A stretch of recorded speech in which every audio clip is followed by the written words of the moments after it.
दोस्तों नमस्कार।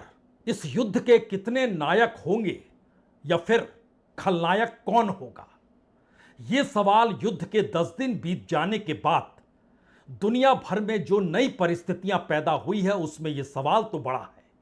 और अमेरिकी राष्ट्रपति डोनाल्ड ट्रंप कल जब व्हाइट हाउस में दुनिया के सामने आए पत्रकारों के सवालों का जवाब देने के लिए, तब एक सवाल वाकई बड़ा हो गया, क्योंकि जितने भी सवाल हुए उनके जवाब कुछ इस तरीके से अमेरिकी राष्ट्रपति ने दिए जिससे लगा यही कि वह युद्ध चाहते नहीं हैं, युद्ध समाप्त करना चाहते हैं, लेकिन वो तभी जब दुनिया उन्हें नायक मान ले इस युद्ध को लेकर।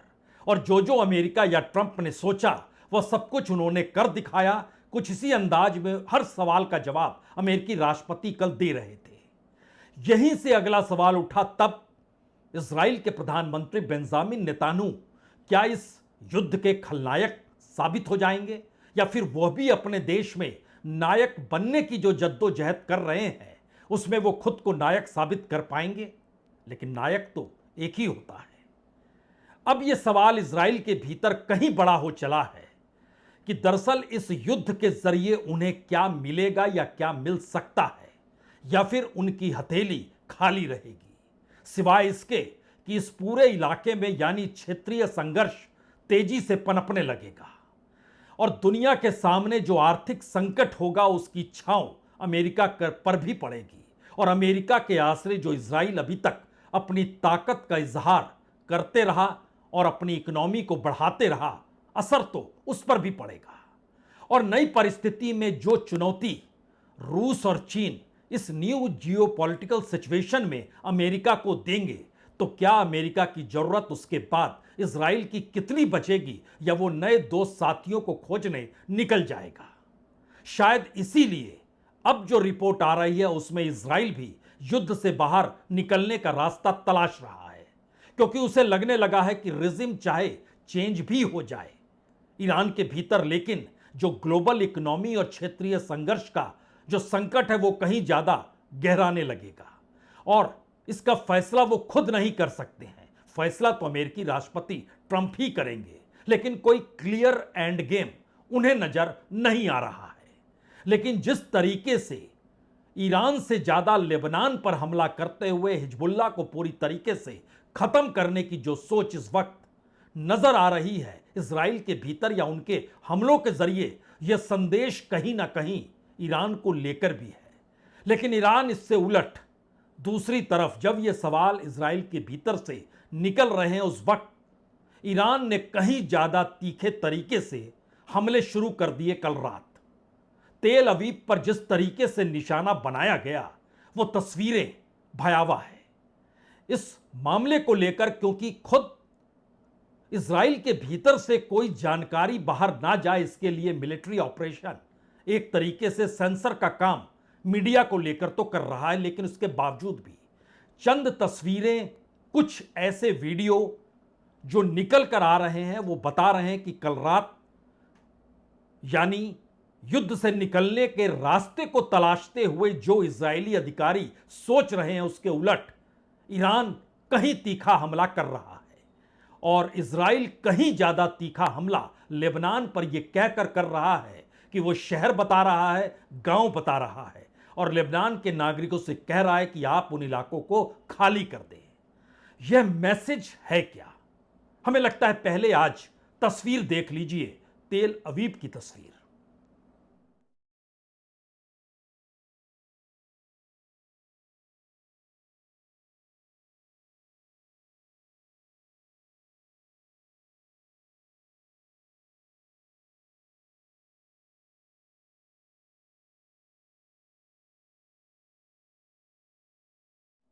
दरअसल युद्ध जब शुरू हुआ या युद्ध शुरू करने की दिशा में इजराइल ने कदम बनाए, या फिर अमेरिका के साथ मिलकर जो ब्लूप्रिंट तैयार किया गया, उस वक्त वाकई किसी के जहन में यह बात थी ही नहीं कि खामनेई के बाद भी इजराइल के सामने ईरान का वो सिस्टम खड़ा होगा जो चुनौती भी देगा और कहीं ज्यादा एग्रेसिव भी होगा। दूसरी तरफ यह भी सोच नहीं थी कि अमेरिका के पास उसके अपने पैट्रियोटिक मिसाइल कम पड़ने लग जाएंगे। कल जब यह जानकारी आई कि दक्षिण कोरिया से अमेरिका अपने पैट्रियोटिक मिसाइल डिफेंस सिस्टम को हटा रहा है क्योंकि युद्ध में इस्तेमाल के लिए वो दूसरी जगह भेज रहा है, और दक्षिण कोरिया के प्रधानमंत्री भी यह कहने से चूके नहीं, उनका सिस्टम है वो कहीं भी ले जा सकते हैं क्योंकि युद्ध में उन्हें जरूरत होगी। और जहां तक चीन और उत्तर कोरिया को लेकर दक्षिण कोरिया में जिस पैट्रियोटिक मिसाइल डिफेंस सिस्टम को अमेरिका ने लगाया था, उसके हटने का एक मतलब यह भी है कि इस वक्त अमेरिका के सामने अपने ही मिसाइल डिफेंस सिस्टम को लेकर कमी आ चुकी है। और इसके दूसरे उलट में नाटो कंट्रीज का जिक्र भी बार बार हो रहा है, और ऐसे में तुर्की में अमेरिका ने अपने MIM-104 patriotic air defence system को तैनात कर दिया क्योंकि तुर्की के भीतर यह सवाल था कि आखिर ईरान ने उस पर हमला क्यों किया जो मिसाइल से हमला हुआ। तो ऐसे में ईरान के राष्ट्रपति ने तुर्की के राष्ट्रपति एर्डोगन से फोन पर बातचीत की और कहा कि इस मिसाइल को हमने नहीं दागा है, लेकिन अगर आपको लगता है कि यह ईरान ने दागा है तो हम इसके लिए एक संयुक्त जांच कमेटी भी बनाने को तैयार हैं।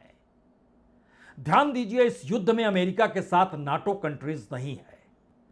सवाल यह भी है, अमेरिकी राष्ट्रपति अगर यह चाहते हैं कि इस युद्ध के नायक वो ही कहलाएं, तो ऐसे में नाटो कंट्रीज के साथ संयुक्त ऑपरेशन वो चला नहीं सकते हैं। तब तो नाटो कंट्रीज और अमेरिका की संयुक्त जीत होगी। लेकिन सवाल दूसरा यह है कि जो संकट बेंजामिन नेतन्याहू के सामने इजराइल के भीतर है और जो संकट अमेरिकी राष्ट्रपति के सामने अमेरिका के भीतर है, दोनों संकट के दो अलग अलग पैमाने हैं। इजराइल युद्ध चाहता था, इजराइल ईरान को सबक सिखाना चाहता था, इजराइल पश्चिम एशिया में सबसे बड़ी ताकत के तौर पर अपने ग्रेट इजराइल को बनते हुए देखना चाहता है। उसको अमेरिका पर भरोसा है, साझीदार है, सहयोगी है, सब कुछ अमेरिका पैसे पर टिका हुआ है। ये सारे सवाल उसके जहन में, और इन सब के बीच देश के भीतर उठते हुए सवालों में युद्ध एक ऐसी चीज होती है जिसमें पूरा देश अपने नेता के पीछे आकर खड़ा हो जाता है। इजराइल में यही हुआ। लेकिन जिस तरीके से लेबनान पर हमला हुआ और लेबनान की तरफ से जो काउंटर अटैक हिजबुल्लाह ने किया, उससे उन शहरों में अफरा तफरी मच गई जो ये मानकर चल रहे थे कि दरअसल आंच उन तक नहीं आएगी। लेकिन दूसरी तरफ तेल अवीव ही नहीं बल्कि सेंट्रल इजराइल के भीतर जो हमले ईरान ने किए, उसका जवाब अमेरिकी मिसाइल डिफेंस सिस्टम नहीं दे पाया, या इजराइल खुद उसका अपना डिफेंस सिस्टम चकनाचूर हो गया या उसमें सेंध लग गई। यह सवाल अब इजराइल को युद्ध से बाहर निकालने के रास्ते की दिशा में ले जाकर खड़ा करना चाह रहा है। लेकिन इसके साथ एक दूसरी हकीकत भी है। अमेरिकी राष्ट्रपति के सामने संकट यह है कि दरअसल ट्रंप ने सत्ता में आने के बाद जिस टैरिफ पॉलिसी को अमेरिका की सबसे बड़ी पॉलिसी करार दे दिया और दुनिया के सामने उसी पॉलिसी को रखा, उस पॉलिसी को सुप्रीम कोर्ट ने जब यह कहकर खारिज कर दिया कि यह गैर कानूनी है, तो एक झटके में ट्रंप जो सोच रहे थे कि दरअसल उनकी पॉलिसी के जरिए जो टैरिफ पॉलिसी है उसके जरिए अमेरिका का पूरा फॉरेन पॉलिसी और इंटरनेशनल डिप्लोमेसी चलेगी, पूरा डिफेंस सिस्टम चलेगा, इकोनॉमी उसे आश्रय अमेरिका की बढ़ेगी। लेकिन जब वो पॉलिसी ही गैर कानूनी अमेरिकी सुप्रीम कोर्ट ने कर दी, तो एक झटके में वो अमेरिका का चाहे डिफेंस सिस्टम को लेकर पॉलिसी हो, चाहे फॉरेन पॉलिसी हो, चाहे इकोनॉमिक पॉलिसी हो, सब कुछ डगमगाती हुई दिखाई देने लग गई। तो अमेरिका की जरूरत भी युद्ध थी। इसीलिए सुप्रीम कोर्ट के फैसले आने के बाद बहुत वक्त नहीं लगा कि अमेरिका इस युद्ध में कूद गया। और कल जब सवाल जवाब हो रहे थे व्हाइट हाउस में, तो अमेरिकी राष्ट्रपति यह कहने से चूके नहीं कि यह हमला उन्होंने अपने सलाहकारों के आधार पर लिया, जो उनके अपने रक्षा मंत्री हैं, जो उनके अपने विदेश मंत्री हैं, जो उनके अपने दामाद हैं। उन्होंने इजराइल का नाम नहीं लिया। लेकिन दूसरी तरफ इजराइल इस हकीकत को जान रहा है कि दरअसल अमेरिका की या कहें ट्रंप की यह जरूरत अगर युद्ध थी तो वो ना नहीं कह सकते थे, क्योंकि बिना अमेरिका के वह पश्चिम एशिया में टिक ही नहीं पाएंगे। उनकी ताकत, उनकी आर्थिक ताकत, उनकी डिफेंस ताकत, सब कुछ तो अमेरिका पर टिका हुआ है। अब इस परिस्थिति में क्या अमेरिका कोई ऐसा रास्ता तलाश लेगा जहां पर वो युद्ध से निकल जाए और इजराइल के सामने संकट आ जाए, या फिर अब इजराइल ने भी सोचना शुरू कर दिया कि युद्ध से बाहर तो वो निकलेगा? ये परिस्थितियों के बीच कल एक सवाल था, एक पत्रकार का सवाल था, जिसमें साफ तौर पर था कि आपके रक्षा मंत्री कुछ और कहते हैं, आप कुछ और कहते हैं। Thank you. Mr. President, you've said the war is, quote, very complete, but your defense secretary says this is just the beginning. So which is it, and how long should Americans be Well, prepared I think for you could this war say to it last both. for? It's the beginning. It's the beginning of building a new country, but they have no Navy, they have no Air Force, they have no anti-aircraft equipment. It's all been blown up. They have no radar, they have no telecommunications, and they have no leadership. जवाबों का सिलसिला यही नहीं रुका। बकायदा जो सवाल हो रहे थे उसमें अमेरिकी राष्ट्रपति ने रूस के राष्ट्रपति व्लादिमीर पुतिन के साथ अपनी बातचीत को भी इस युद्ध के संदर्भ में यह कहकर जोड़ दिया कि दरअसल उनकी टेलीफोन पर बातचीत हुई और उन्होंने कहा कि आप यूक्रेन के साथ युद्ध खत्म कीजिए। यानी एक ऐसे मौके पर जहां युद्ध को लेकर ब्रीफिंग अमेरिकी राष्ट्रपति कर रहे हैं और पुतिन से कह रहे हैं कि आप युद्ध खत्म कर दीजिए, तो इस परिस्थिति में जिस वक्त अमेरिकी राष्ट्रपति इन बातों का जिक्र कर रहे थे, उसी वक्त रूस के राष्ट्रपति पुतिन भी मीडिया के सामने आए और उन्होंने कहा कि अब तय हो गया है कि वह रूस से कच्चा तेल और गैस सप्लाई यूरोप को नहीं करेंगे। यानी जिस संकट को लेकर पूरी दुनिया की इकोनॉमी डगमग है, जिस एनर्जी क्राइसिस को लेकर और मिडिल ईस्ट के भीतर हर देश जो एनर्जी को अपने पास समेटे हुए है, जब उसके सामने संकट है तो बहुत सारे सवाल इसलिए बड़े हो गए क्योंकि वह देश अब कहने से चूक नहीं रहे हैं कि मुश्किल हालात और बन जाएंगे।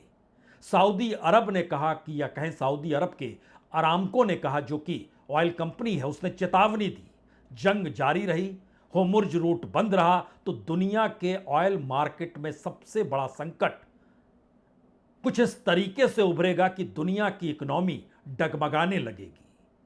और खास तौर से जो अलग अलग सेक्टर दुनिया के भीतर है, वो शिपिंग के हैं, वो इंश्योरेंस के हैं, वो एविएशन के हैं, वो एग्रीकल्चर के हैं, वो ऑटोमोबाइल के हैं, हर इंडस्ट्री ध्वस्त होने लगेगी क्योंकि इन सब के बीच इस जियोपॉलिटिक्स में रूस की ताकत बढ़ रही है।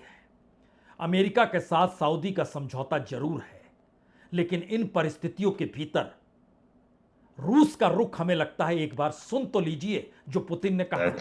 EU countries from 25th of April plan to impose additional restrictions on Russian LNG and energy, all the way to imposing a complete ban on such supplies in 2028.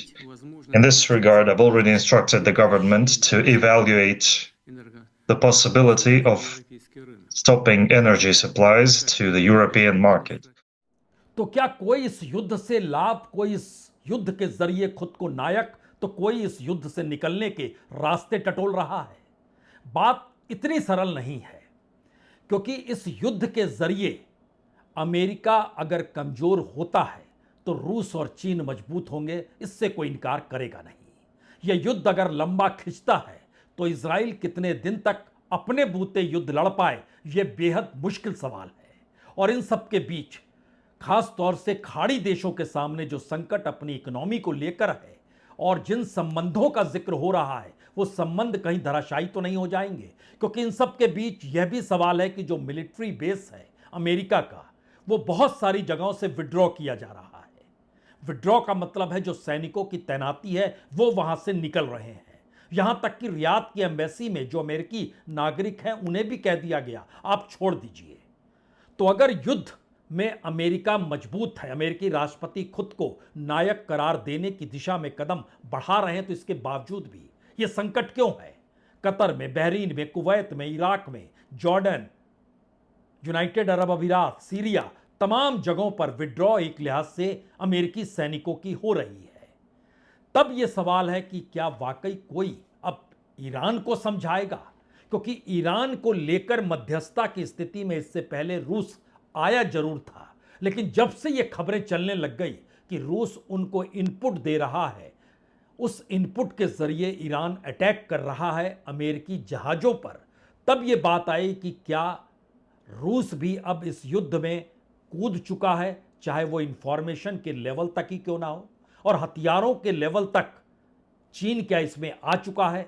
इसीलिए ईरान की ताकत या ईरान के सामने यह पहली बार युद्ध में संकट के बावजूद एक मौका है कि वह अपने आप को उस वेस्ट एशिया में सबसे बड़ी ताकत के तौर पर मौजूद कर ले, क्योंकि यह सवाल अपने तौर पर ईरान के विदेश मंत्री से भी पूछा गया, अब्बास अग्राची। उन्होंने कहा कि दरअसल ईरान को कोई संकट नहीं है, वो तो बरसों बरस तक युद्ध लड़ सकता है, लेकिन समझना यह है जिस प्लान के तहत अमेरिका ने हमला किया, इजराइल ने हमला किया, वह फेल हो गया है। They failed. You know, they thought that in a matter of 2 or 3 days they can go for a regime change, they can go for a rapid, clean victory, but they failed.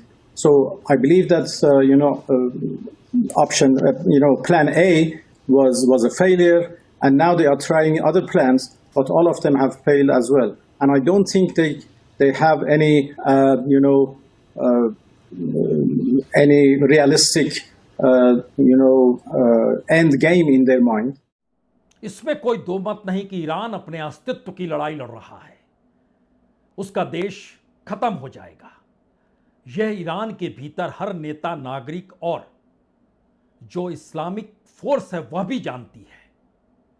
तब यहां पर दूसरा बड़ा सवाल है इस युद्ध को लेकर, जो इजराइल सोच रहा था क्या उस रास्ते से आगे अब अमेरिका इस युद्ध को ले जा रहा है, और यह युद्ध क्या वाकई एक ऐसे बिजनेस मॉडल में तो नहीं खड़ा हो जाएगा जहां पर दुनिया के सामने जो इकोनॉमिक संकट आएगा, उस संकट का लाभ इस युद्ध को खत्म करके कैसे उठाया जाए, इस दिशा में अमेरिकी राष्ट्रपति का रुख जा तो नहीं गया है।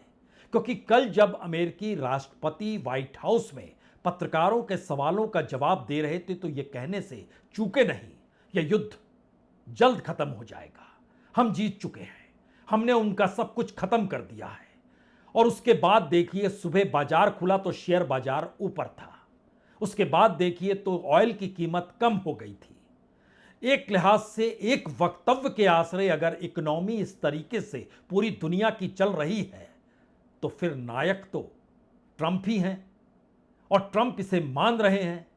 यानी इस पूरी प्रक्रिया में वह युद्ध के जरिए उस लाभ को तो नहीं खोज रहे हैं जो शेयर बाजार हो या ऑयल मार्केट हो या फिर डिफेंस का मार्केट हो।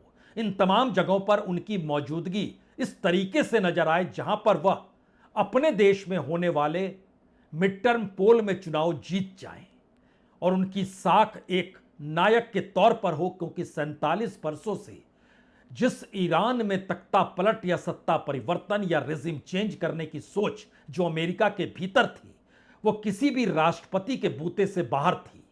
लेकिन इस वक्त हमला तो किया, उसके बाद के परिणाम चाहे अनुकूल ना हो, लेकिन जब सब कुछ अपनी हथेली में है, तो जब अमेरिका और राष्ट्रपति ट्रंप इस दिशा में बढ़ने की कोशिश कर रहे हैं तो इजराइल क्या करेगा। लेकिन आखिरी सवाल तो ईरान पर अटका हुआ है। ईरान कह रहा है युद्ध आपने शुरू किया, खत्म तो हम ही करेंगे, और यह मैसेज ही अमेरिकी राष्ट्रपति को डरा रहा है और इजराइल के लिए बहुत मुश्किल हालात को पैदा कर रहा है। बहुत बहुत शुक्रिया, बहुत बहुत शुक्रिया।